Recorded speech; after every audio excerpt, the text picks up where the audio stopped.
Good day, I'm Theodore Henry, and this is your JIS News for Monday, April 13, 2026. Government has strengthened the Jamaica Constabulary Force, JCF's mobility, with the addition of 143 new vehicles. Minister of National Security and Peace, Dr. Horace Chang, handed over the 71 pickups, 2 trucks and 70 motorcycles at the Office of the Police Commissioner last Thursday. They were procured at a cost of nearly $570 million. The Security Minister says the boost to the JCF fleet will significantly aid the police in maintaining public order. Because a vehicle is not just for driving around. It is part of the police operational capacity and a tool in the fight against crime.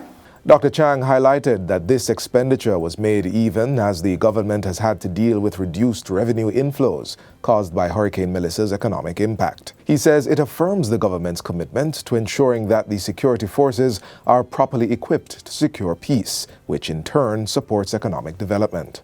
To send the message clearly, we are not going to digress, divert, and move away from our policies, and we're going to give the police the support it requires to maintain the gains they have made. Going forward, as long as we can maintain peace and good order, the fact is the country will grow.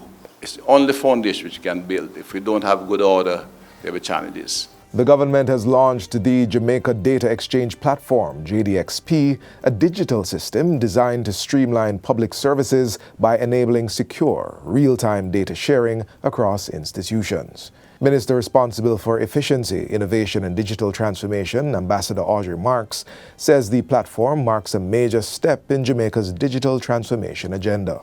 It is a secure digital system that allows approved organizations to verify information instantly. So in simple terms, it means that instead of you carrying your documents everywhere, this system allows institutions to check the information directly at the source. Think of it as a trusted bridge, connected government agencies and businesses. Ambassador Marks was addressing the media launch of the Information and Communications Technology Authority, called JAMICTA, at its Old Hope Road offices on Friday. She says the goal is for all 18 ministries and more than 100 public bodies with shareable data to be integrated into the platform. The platform is also expected to support greater collaboration with the private sector, including financial institutions. Ambassador Marks highlights that the initiative will help modernize processes such as opening bank accounts, bringing them in line with international standards. If you go to the bank to open an account, instead of waiting for your documents to be processed manually, your identity can be confirmed in real time with your national ID.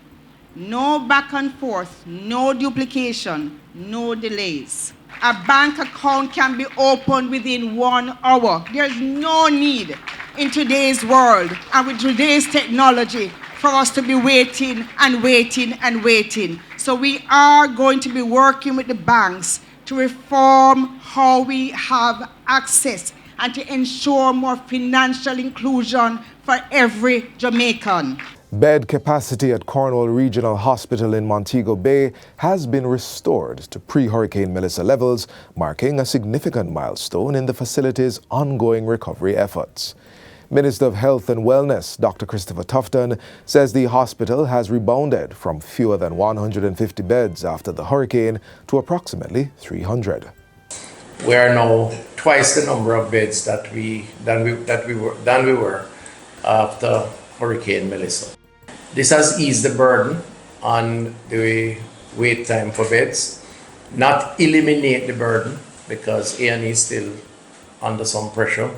I'm told on average you have between 30 and 50 persons sometimes waiting, and the team at A&E would provide treatment even while they wait. There are stretchers in A&E, and that has always been the case until we can get the bed numbers back up to over 400. Dr. Tufton was speaking at a press briefing held at the hospital on Thursday, where he also gave an update on restoration work and staffing, among other developments at the Type A facility. The minister says further improvements are anticipated with the restoration of additional wards and the completion of specialized areas, such as oncology and dialysis, which are currently undergoing phased rehabilitation. And we're hoping that during the month of April into May, we can complete that. At the same time, the health minister says collaboration continues with local authorities to address social cases. This includes a plan to establish additional ward space at the infirmary to accommodate such patients. Hundreds of farmers across Jamaica, especially women, are to benefit from an initiative designed to build agricultural resilience through climate-smart practices and help them recover and rebuild from Hurricane Melissa. The ISRATEC Resilience Farm Tour was launched at the company's offices in Kendal, Manchester last week. Under the program being undertaken by ISRATEC Jamaica Limited, farmers in select parishes will receive free technical assessments and irrigation systems, seedling trays, soil and other inputs to get them back into production. Agriculture Minister Floyd Green welcomed the partnership, which he says marks a critical shift toward modern, data-driven farming practices, moving away from traditional methods that can no longer meet today's demands. We have to take what we call a data-driven approach to do more precision-based farming.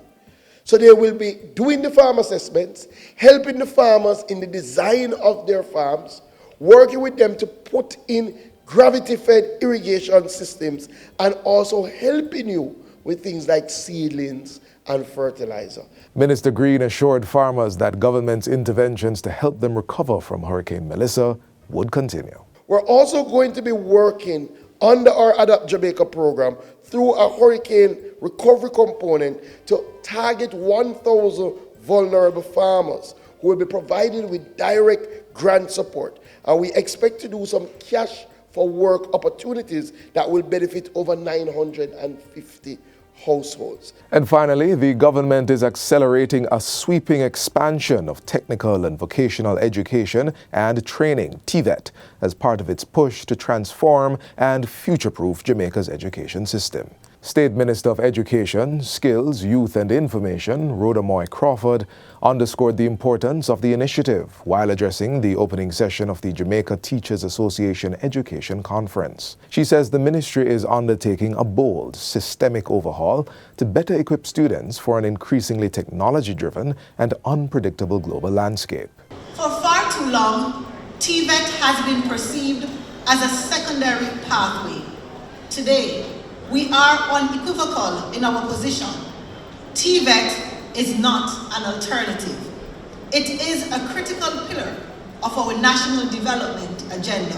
Mrs. Crawford says the ministry will continue to invest in schools' capacity for TVET delivery.